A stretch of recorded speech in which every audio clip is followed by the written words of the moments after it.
In this video, I'm diving deep into Tony Stark's first armors. I don't like wasting time. Let's start with my favorite armor, Mark 1. Come on, isn't this your favorite armor too? I love this clunky armor. Why? Let's go back in time. The story is simple. A billionaire genius gets kidnapped. He's got zero resources. Not exactly ideal, right? But that's what makes Tony Stark special. Give the man a pile of scrap, give him 3 weeks, and he'll bring you a complete revolution. I love this guy, folks. But the real question here is, so how did Tony pull this off? That's where those armors come in. Mark 1, the cave armor. We're in 2008. Tony is building missiles for the guys who kidnapped him. But plot twist, he's actually planning his escape. And this is where the Mark 1 armor comes into play. Of course, you can't force Tony Stark to do what you want. Dude, this man sacrificed himself to keep the Infinity Stones away from Thanos. I brought up that sad topic again. Folks, let me just wipe away my tears. Let's get back to Mark 1. This armor literally looked like a walking junkyard. Man, oh man.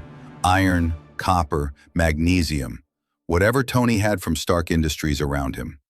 Now here's what made this armor completely insane. Massive flame weapons on both arms. I'm not talking about cute little lighters. Folks, I cut it at the most exciting part, but I had to do it. I need to say something very important. Can I get the stage lights? That's better. Dude, preparing these videos takes hours and days. At night, I can't sleep thinking about the video scripts I need to write. To support my effort, subscribe and like the video right now before you forget. Comment on the video. I reply to every comment because you're very valuable to me. Come on, that's enough sentimentality. Let's continue. Where were we? Mark 1. What was the real genius move in this armor? The Arc Reactor. That glowing circle on Tony's chest wasn't just keeping him alive. It was powering a full tank armor. And this is where it gets brutal. Tony and Yinsen know this is a one-way ticket. The plan is simple. Tony escapes, Yinsen doesn't. And that's exactly what happens. Yinsen sacrifices himself so Tony can activate the armor. Don't waste your life, he says. Man, this scene hits every time. Then all hell breaks loose. Tony activates the armor.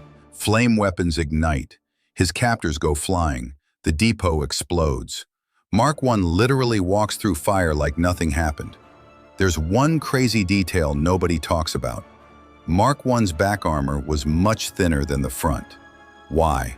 Because Tony only had enough materials for forward assault. The man literally bet his entire life on offense. Loyal viewers should be saying right now, classic Stark move, all or nothing. Tony left Mark 1 in the desert.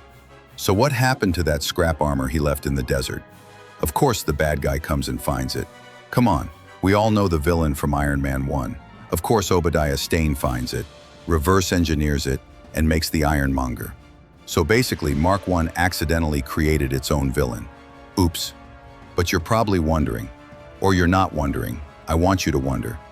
If this armor could barely fly, how did Tony become the Iron Man? This is where things get interesting. Because when Tony got back to his garage, everything changed. Mark 2, the silver bullet. Tony Stark just survived death. What does he do? He builds a better death machine, of course. Mark 2 was everything Mark 1 wasn't. Sleek, chrome, and actually aerodynamic. Think of it like going from a Nokia to an iPhone. Same concept, completely different quality. This armor was made of chrome, titanium, and steel. Much lighter than Mark 1, but still taking bullets like nothing happened. But the real flex? Flight. Tony didn't want to be a walking man in every tough situation anymore. No, he didn't want to run either. Dude, we're talking about Tony Stark. He wanted to fly out. And with rocket boots and repulsor stabilizers, he could finally do it. And Jarvis is literally begging him not to do a test flight. Does Tony listen? Absolutely not. He goes full throttle, reaches supersonic speed, and everything's going perfect until he flies too high. At 40,000 feet, the armor completely freezes. Ice everywhere. Systems shutting down. Tony's in free fall, literally a human popsicle. He crashes through his garage ceiling, destroys 3 cars, and the robots attack him with fire extinguishers. Iconic. So what went wrong? Let me explain right away, folks. The armor wasn't built for high altitude. No cold-resistant materials. Big mistake. And that icing problem? It's coming back later. Remember this, Marvel loves callbacks, and this is a great example. Now, Mark II had 0 weapons. No missiles, no lasers, just repulsors. Even Mark I was better. Mark III enters the stage. Clear the runway, folks. A new young man just joined our party. Let him have some fun. And just like that, the real Iron Man was born. Forget silver. Tony wanted hot rod red and gold. Why? Because he's Tony Stark, and subtlety isn't his thing. I love this man's DNA. Mark III was the first armor that really felt like Iron Man. Gold titanium alloy. The same stuff NASA uses for space shuttles. Translation? This armor can literally withstand anything. Problem solved. The icing issue? Gone. Mark III wouldn't freeze even if it went to the edge of space. Peak engineering energy. But let's talk about the equipment, because this armor was loaded. Shoulder-mounted missile pod, 12 guided micro-missiles, hand repulsors, plasma blast that'll send you to next week, chest unibeam, powered directly from the Arc Reactor, and wrist lasers, because Tony's like, why stop here? But then things go sideways. Iron Monger enters the stage. So our bad guy, Obadiah Stane, shows up. Classic rich guy's evil business partner story. Obadiah Stane, Tony's business partner, turns out to be a backstabbing villain. Shock. He steals Tony's old Arc Reactor, leaves him to die.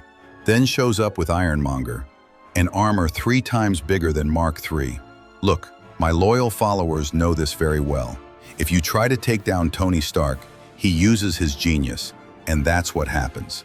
And that's when Tony's genius kicks in. Power at 48%. Iron Monger is massive, heavily armed, and winning. What does Tony do? He flies straight up to the stratosphere. And because Obadiah is arrogant, he follows. Remember that icing problem from Mark II? Obadiah didn't fix it. His armor freezes solid and drops like a rock. It was part of the plan all along. Tony lands, sends Stane to Arc Reactor overload, and walks away like a legend. Even though Mark III took a beating, it did its job. This armor appeared in 3 films. It became that symbol of Iron Man. But wait, if Mark III is so good, why did Tony make Mark IV? Because apparently, Tony Stark doesn't know when to quit. And that brings us to the party armor. Hey, did someone say party? I love parties. Let's continue, dude. Okay, let's recap. 3 armors, 3 completely different energies. Mark I, built in a cave, literally a walking junkyard, saved Tony's life but barely flew. Mark II, silver prototype, perfected flight but froze at high altitude, later became War Machine. Mark III, the icon, red gold, fully weaponized, defeated Iron Monger, still one of the best. Next video, it's going to be much better. Tony's just getting started. And trust me, you're not ready for what's coming next.